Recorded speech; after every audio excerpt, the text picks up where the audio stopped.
This is the day that the Lord has made. We shall rejoice and be made glad in it. What a joy it is to be in worship today as we celebrate the faithfulness of our ever-living, ever-loving, ever-present, ever-creative God. And on this Sunday, Double Love, we are celebrating the birthday of one of your founding pastors, Pastor Andrew. I'm so excited about doing life with this brother. He and his wife are sacred portions of my life, and I don't take for granted that God has given me the very siblings in ministry that I prayed for. Your pastors represent some of the best in the world. They are a force of love, a revolutionary force of love that our world so desperately needs. And the Double Love Experience is the type of church that will ensure that not just Brooklyn, but the entire world has a model of what it means to embody love, what it means to anchor hope, and what it means to be a contagious case of life everywhere we go. So again, I thank God for this privilege that your pastor, Pastor Andrew, has extended to me the second year to share in this birthday service. And over this year, we've been able to do life together in some serious ways. And so I am grateful that this moment was given to me, knowing all of the preachers that my dear brother knows. I draw your attention to Exodus chapter 14. I'll be reading from the New International Version, Exodus chapter 14. I'll commence reading at verse 10, and you'll find these words translated from Hebrew into English at the 10th verse. You can put in the chat, I'm ready for the word. Exodus chapter 14, verse 10. As Pharaoh approached, the Israelites looked up, and there were the Egyptians marching after them. They were terrified and cried out to the Lord. They said to Moses, "Was it because there were no graves in Egypt that you brought us to the desert to die? What have you done to us by bringing us out of Egypt? Didn't we say to you in Egypt, 'Leave us alone and let us serve the Egyptians'? It would have been better for us to serve the Egyptians than to die in the desert." Moses answered the people, "Do not be afraid. Stand firm, and you will see the deliverance the Lord will bring you today. The Egyptians you see today, you will never see again. The Lord will fight for you. You need only to be still."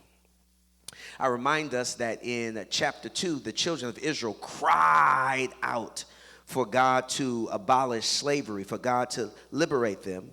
But here in chapter 14, they say, "Was it because there were no graves in Egypt that you brought us to the desert to die? What have you done to us, bringing us out of Egypt? Didn't we say to you in Egypt, 'Leave us alone, let us serve the Egyptians'? It would have been better for us to serve the Egyptians than to die in the desert." For the time that is ours to share this evening, I want to think on the thought, but you prayed for this. But you prayed for this. I once heard a story of a man who received a permit to open the first night bar, the first nightclub in a small town in Texas. But this man decided to open this establishment across the street from a local congregation. That congregation protesting the presence of such an establishment, the pastor convened several prayer meetings to pray that the bar would not open. Week after week, for at least 3 weeks, the church gathered each evening to pray that the nightclub, what they perceived to be a nefarious addition to their community, they hoped that it would not open. So every single night they gathered in their sanctuary to pray that the nightclub wouldn't open. And would you believe it, as the story reflects, before the opening evening, lightning hit the building and precluded the opening of the bar. The nightclub owner sued the church because he felt that they were responsible for the destruction. Interestingly, the church wrote a letter to the judge that said they were in no way responsible for the damages. The nightclub owner, he held the church liable for the damages because for weeks they prayed that the nightclub wouldn't open, and before opening night, the nightclub was damaged, it was tarnished, it was put into disrepair because of lightning.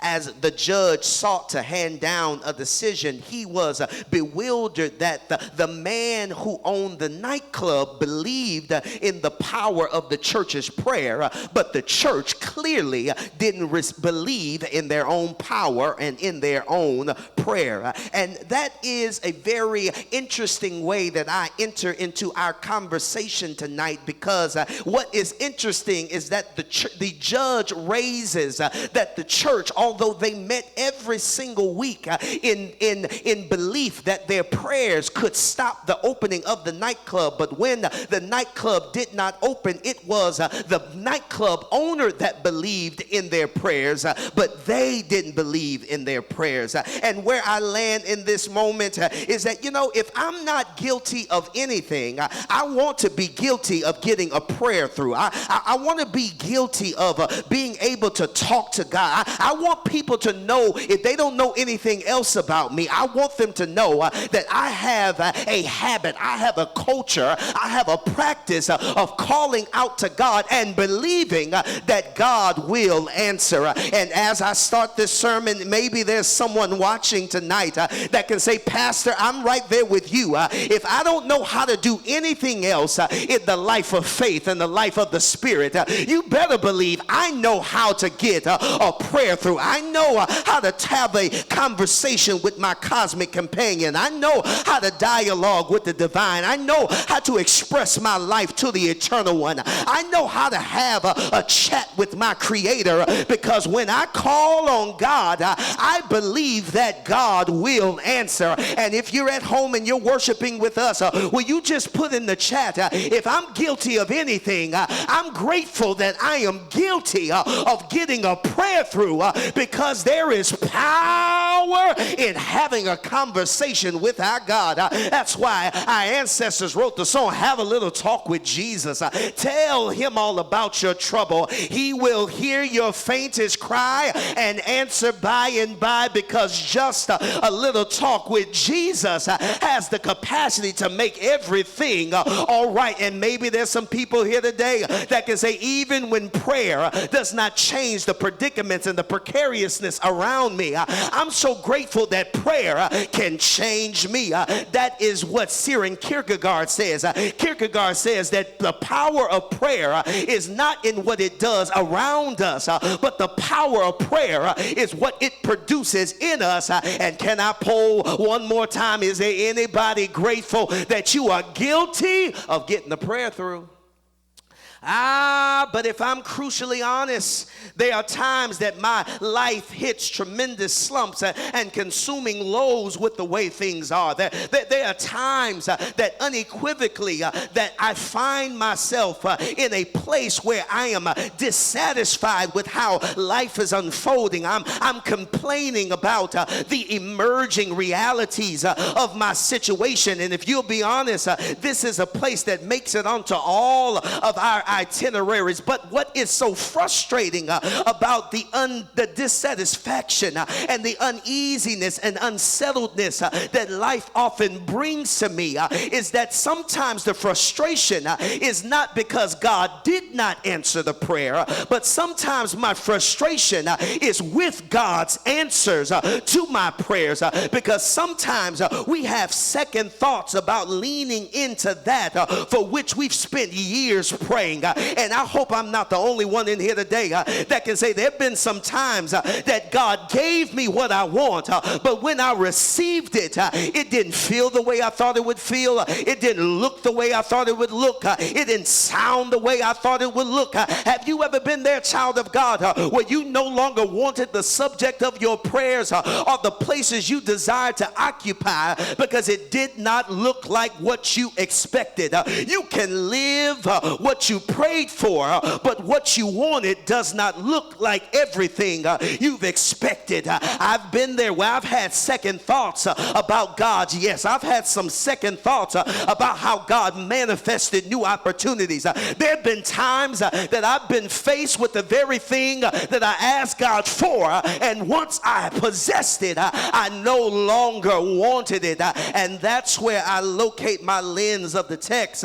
Israel is having second thoughts about freedom as they resign to romanticizing a ruinous and repressive relationship. They are now romanticizing Egyptian slavery. And like Egypt and like Israel, I want to remind us that we enter our answered prayers with limited awareness and naive anticipations of the realities that we want. We only expect the favorability of change without presuming the frustrations that every place will offer us. Can I say that again? The children of Israel prayed to be free in chapter 2, and once they receive the first glimpse of freedom in chapter 14, they are ready to resign. They're ready to throw it back. They're ready to give in. They're ready to relinquish it. They are dissatisfied with God's answer to what they prayed for. And they're not alone, because you have been there too, because we can land the job we've prayed for and learn that it's managed by an inconsiderate boss. We can find the boo we've prayed for and learn it's missing the precious things we took for granted in other relationships. We can find the church we prayed for and learn that it has pockets of hypocrisy too. We can practice the sobriety we prayed for and learn the drags of discipline one day at a time. We can release people we've prayed to leave us alone and learn the sting of how much we miss them. Every scene of our lived experience possesses the coding for frustration and disappointment, because frustration and the disappointment are just ingredient to what life is. Something is always some modicum of unsatisfying and unsettling, and those signposts feed the growing edges of our lives. And I need you to know today that when there are times that God gives you what you want, you may not want them, but it's still important to trust that God is working it through, even when it doesn't feel good. Here in the text, I find some things that I want to share for you this evening. The first thing I see here is that when God gives you what you prayed for, that you have to remember that it's a process. Put that in the chat. Remember, it's a process. I love this, because as the heat of the day drew sweat from the frame and their gait slowed, they realized their present pursuit into their answered prayer will not immediately be pass free. The text says that they marched out of Egypt boldly. Nonetheless, Egypt bothered them out of their boldness. They looked back to see the intrusive noise disturbing the peace of their departure that dominated their generational prayers was the well-oiled wheels of Egyptian chariots and the hard hooves of horses. They are complaining about their answered prayer because of the unanticipated drama of transition. When God tells you yes, your present will not immediately be pass free. And can I pause here and ask somebody, can you be clear that there have been some times that you've been bothered out of your boldness because your present looked a little bit like your past, but you have to remind yourself that those moments where your present looks similar to your past, that you tell yourself that it's a process. In fact, maybe that's the question I raised for you today. Can you handle your answered prayers when God's yes is not a one and done? Can you handle God's manifestations of God's grace, glory, grandeur, and the miraculous when it is incremental and evolutionary. Oh, I wish that God always gave me what I wanted in one lump sum. I wish God could drop a single tightly wrapped package of everything I've asked for. But I'm learning that even God's yes is a process. And so do you love God's yes, or do you love God's wisdom? Do you love God's yes, or do you love God's love? Do you love God's yes, or do you love God's presence? Because you will find out that God's yes rarely evidences uneventfulness or absorbs uncertainties, because life with God is always a process. And when you receive what you've asked for, you have to remind yourself that it is a process. I love this because there's a book entitled Life in Transitions by Bruce Failer, and he calls these transitions, he calls these in-between moments the messy middle. The messy middle is where many of us find ourselves, where we are shedding certain habits and mindsets and creating new ones. That your life in transition will have some discomforting, some destabilizing, some unexpected occurrences, and sometimes your present will not be past free, and your today will resemble your yesterday, but it's just a process because you're in the messy middle. And maybe there's some people today that can be honest that right now you're experiencing the messy middle crises that close in on us and crescendo in disappointment and regrets. That's because we are living in the messy middle. But here is what I love about God, that God has a way of experimenting in our messy middle. No, God does not experiment on us, but God experiments with us.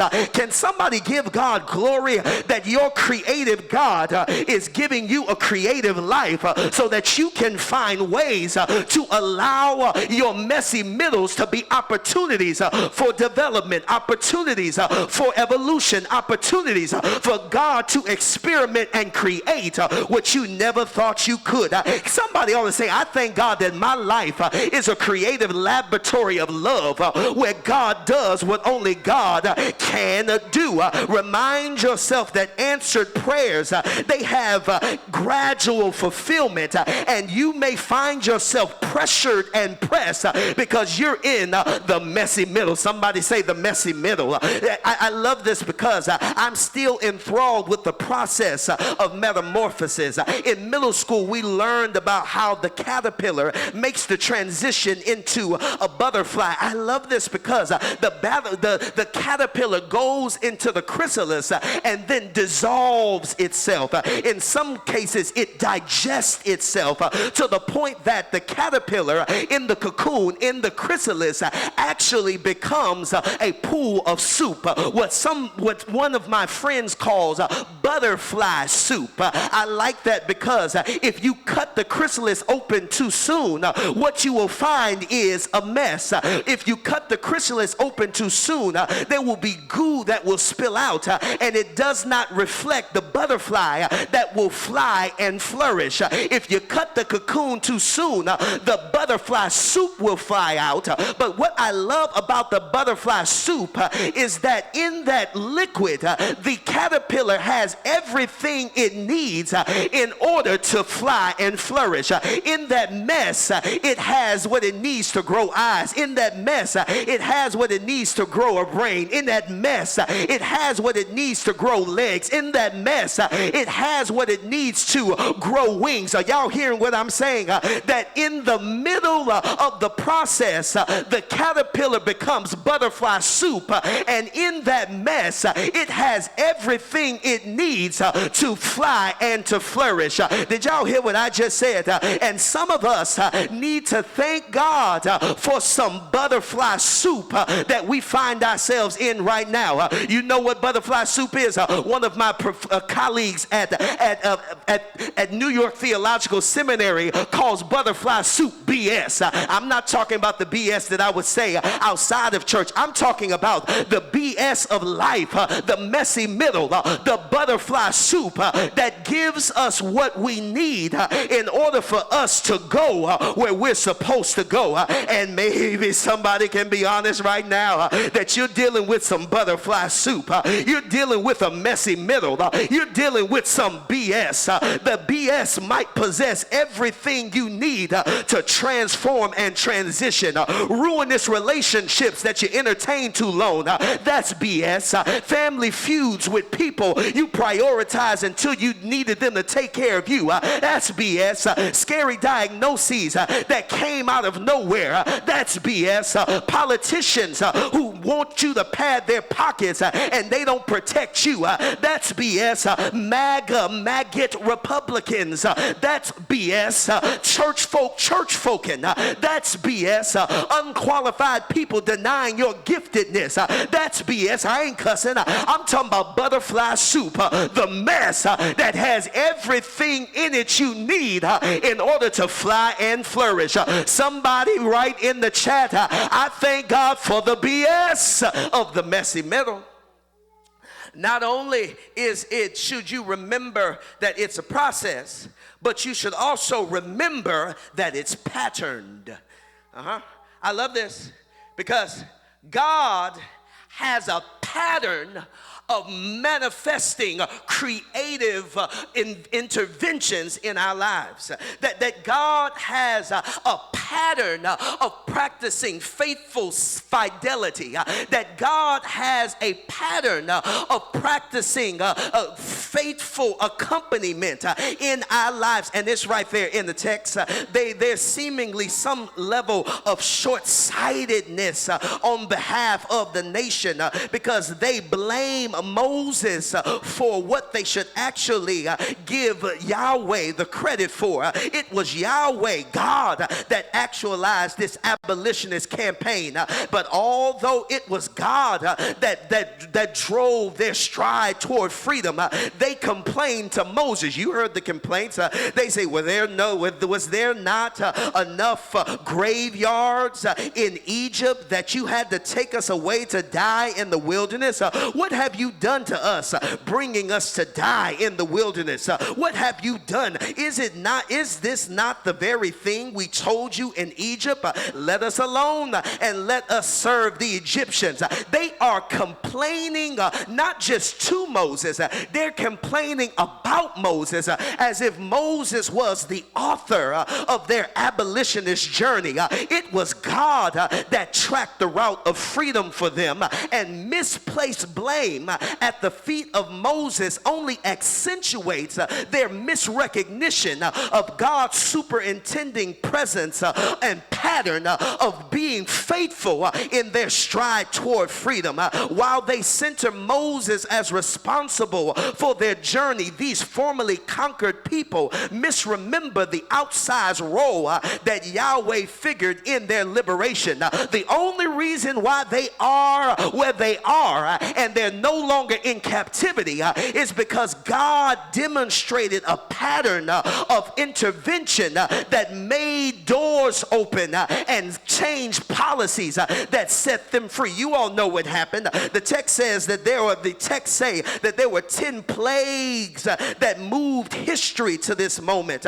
Israel made it to this moment parked at the mouth of the sea because God had already invested so much in their journey. I need you to hear that right now. That I know that the pressure and the tension is unwelcomed and it does not feel as if it is what you manifested in your mind or what you desired. But can I be clear to you that you are where you are and not because of God's absence, but because God has been investing in history to get you to this moment.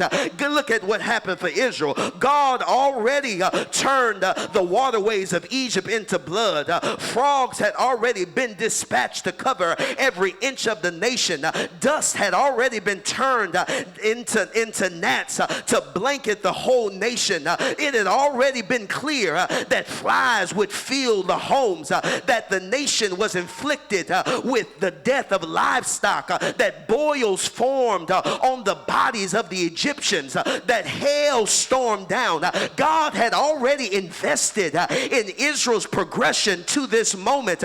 God had already unleashed locusts to devour the produce. God had already caused a blackout. There had already been a Passover. And what I love about this is that the children of Israel, they see the Egyptians and they seemingly forget all of the investments, the divine investments that got them to this moment. Now, why am I rehearsing all of those so-called plagues right now? Because one, I want you to know that God's investments pushed them to this moment. But the other thing I want you to know is that there have already been 4 times that Pharaoh decided to change his mind about letting people go. Pharaoh changed his mind after the second plague, and he changed his mind after 3 more plagues. And what's interesting is that they are now facing the pressure of Egypt's powerful force because Pharaoh changed his mind. And what would have been powerful is if they had just remembered that the last time Pharaoh changed his mind, God had a response. Did y'all hear what I just said? That God had already invested so much in them that right now what shakes them and steals them in their steps is because Pharaoh has changed his mind. And seemingly they've forgotten that the other 4 times that Pharaoh changed his mind, God had a response. I need you to know this is patterned because we've been here before, and the same God that had a response the last time we were in this crisis is the same God that will have a response right now. Are y'all hearing what I'm saying? We've been here before as a people. This isn't the first time we've had a one party to be committed to segregation and injustice. This isn't the first time that we've had to deal with powerful people misusing their power to crush people. This isn't the first time that the nation has decided to take the rights of an entire group of people. And the last time we've been in these predicaments, God had a response. If God had a response for Bull Connor, God has a response for police brutality. If God had a response for George Wallace, God has a response for Donald Trump. If God had a response for denying women the right to vote before 1920, God has a response for a Supreme Court that thinks it can gut women's right to choose what they want to do with their health care questions and options. And we need to be clear that the same God that had a response before is the God that always has a response to evil's reaction. Slavery was real, but God responded with the Underground Railroad. Lynching on southern trees like strange fruit was real, but God responded with Ida B. Wells Barnett and the NAACP. The Holocaust was real, and God responded with the Confessing Church. God always has a response to evil. Jim and Jane Crow were real, but God had a response through the Civil Rights Movement. Evil had a chance to pose world wars on the globe, but God responded with the peace movement, because anytime evil reacts, God has a response. And there needs to be some people who are worshiping today that can thank God that God has another response. Your God is never out of options, and so when life's precariousness reacts to your progress, you you ought to remind yourself that God has another response for me. And I want somebody who can look over your life and say, God's invested too much time and too much truth for me to believe God won't have another response. Your God, my God, has a response to what evil tries to throw at us. And I know I was social, but some of us are looking at our own biographies, and you need to be reminded that God had a response to abandonment. God had a response to abuse. God had a response to layoff. God had a response to educational shortcomings. God had a response to church trauma and spiritual injury, because whenever life reacts against your progress, your God, my God, our God has a pattern of responding in the ways that we need. Will you just put in the chat, I thank God for a responsive God. I'm grateful that God always has a response to evil's reactions. Remember that it's a process. Remember that it's patterned. And I'm done. But you need to remember that it's protected. When Pharaoh let the people go, God, this is what the text says, God did not lead them by the way of the land of the Philistines, although it was nearer, for God thought if the people face war, they will change their minds and return to Egypt. I need you to hear that, because they are preparing to face Egypt, but the only reason why they are facing Egypt is because God routed them in a way that they would not encounter the Philistines, because the text says that God did not trust them to go the short route, but God trusted them to go the long route. The reason why they face the drama of Egypt in front of them is not because God caused it, but it was because God, in God's prayer, in God's faithful and superintending presence, God understood that God would fight their battles for them on the route that God took them. Again, God does not cause the battle, but God intervenes in the battle. And because God intervenes in the battle, God trusted them to go the long route, but God did not trust them to go the short route. And there are times where, look what happens, they are overcome by Egypt. The text says that the Egyptians overtook them, although there's a significant distance between them, because it's dangerous to have Egyptian mentality in Exodus moments. We lose the battle in our empty hearts before we ever plant our unsettled feet in the places where God trusts us to be. And sometimes we have to remind ourselves that even when we don't like the emergences of where we are, we can believe that God trusts us wherever our feet have taken us. God says, I'm not going to let them go and see the Philistines because they're not ready for that kind of battle, but I am preparing them for them to see how I will fight their battle for them in the middle of the Egyptians. God says, I don't want them to run back and go to Egypt, and so I would rather them face Egypt again outside of Egyptian territory than to face the Philistines and run back to Egypt. And somebody needs to know here today that there's nothing holding you in freedom.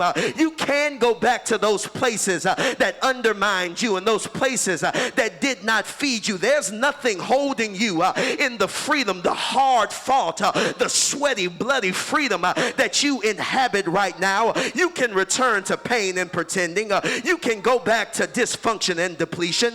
You can go back to infidelity and inconsideration. You can go back to hopelessness and hurtfulness. There's nothing holding you in the place of your productivity and in the place of your flourishing.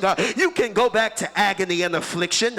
You can go back to manipulation and misery. You can go back to those places circumstances that don't speak to your greatest potential, but are draining and exacting and taxing if you want to. But you also should pause and say that where I am is because God trusts me to be there. Frustration in the long walk toward freedom, it's an indication that God does trust you. God did not cause it, but God trusts you to be right where you are. And I don't know why that's blessing me. I hope it's blessing you, because when I woke up this morning, I didn't feel blessed and I didn't feel favored. I know there's some of us who have these super saints who pretend to be super people. They're always blessed and highly favored and walking in the miraculous, but that's not my testimony. I didn't feel blessed this morning with the aches I had in my back. I didn't feel blessed, favored this morning when I looked at my bank account. Can somebody be clear that you don't always feel blessed and highly favored? That's why, Pastor Andrew, this year I'm not going to try to be blessed and highly favored. This year I'm just going to remind myself that I'm trusted. I may not have everything I want, but God trusts me. I may not see everything I want to see, but God trusts me. 2023 may be just as precarious and uncertain as 2020, but I'm just telling myself that God trusts me. If somebody asks me how I'm doing, I'm trusted. If you ask me how I'm making it, I'm trusted. If you ask me what's good in my life, I'm trusted. When the new relationships fail, I'm trusted. When diagnoses scare me, I'm trusted. When I don't know what to do next, I'm trusted. When jobs feel chaotic, I'm trusted. When politics seem predatory, I'm trusted. Can somebody try that on today? How are you doing? You ought to write in the chat, I'm trusted, because I was created in the image of an ever-living, ever-loving, ever-present, ever-creative God. The only reason why they can face Egypt today is because God trusted them to go the route that God would fight. And I know the route to where you are, it doesn't feel as paved the way you wanted it to feel. But can I remind you that wherever you are, God is. And wherever God is fighting your battles.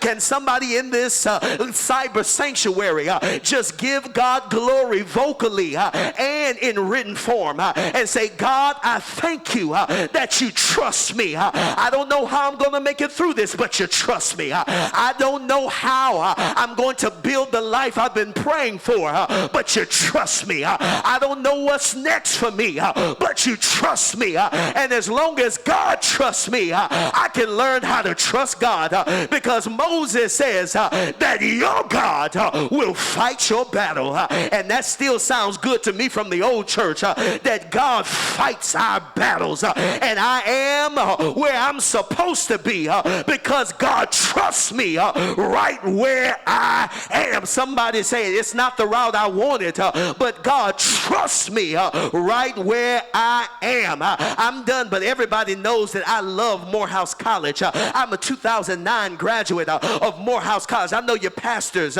went to Hampton University, but I love Morehouse College. I appreciate my Harvard degree. I appreciate my doctorate from Emory, but I love Morehouse College. And you know, I love Morehouse College because it was the place that shaped and formed me right when I needed to be shaped and formed. But you all may remember in 2019 there was a famed and celebrated graduation at Morehouse College. I remember sitting in our sanctuary. My phone started blowing up on the morning of commencement in 2019 because there was an unprecedented announcement by the commencement speaker. But I also heard the story of one of the graduates who was supposed to graduate in 2018, and he was frustrated all that school year that he didn't graduate on time, in the year that all his friends graduated, in the year that his partner from Spelman graduated.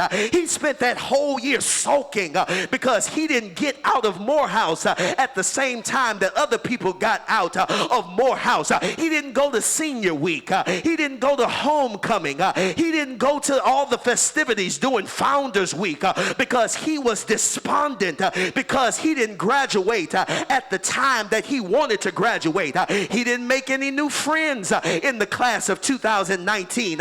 He didn't have any new study buddies in 2019 because he spent the whole year frustrated that he didn't graduate on time. And then he almost did not go to his commencement, but his mother said, boy, you are $60,000 in debt. You better take yourself to that commencement. And so he begrudgingly put on that gown.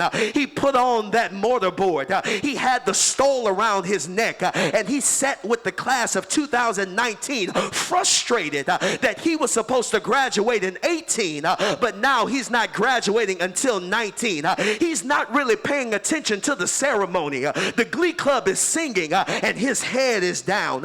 People are cheering and he's in his phone because he wanted to graduate in 18 like he thought he was supposed to, but he didn't graduate until 19. And then there he was sitting in that chair, and the commencement speaker, Robert Smith, announced during his speech that I'm going to pay the student loan debt of everybody in the class of 2019. Did y'all hear what I just said? If he had graduated at the time he was supposed to, he would have left Morehouse with $60,000 of debt.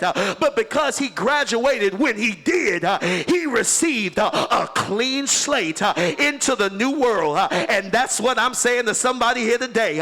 Just trust the process, because where you are, you ought to believe that God trusts you to be there. You may have to go through more chemo than the doctor said, but you're trusted. The process may be extended to rebound your credit score, but you're trusted. It may take a few more years to be embraced by your in-laws, but you're trusted. The 7 people that were promoted before you don't work harder than you, but you are trusted.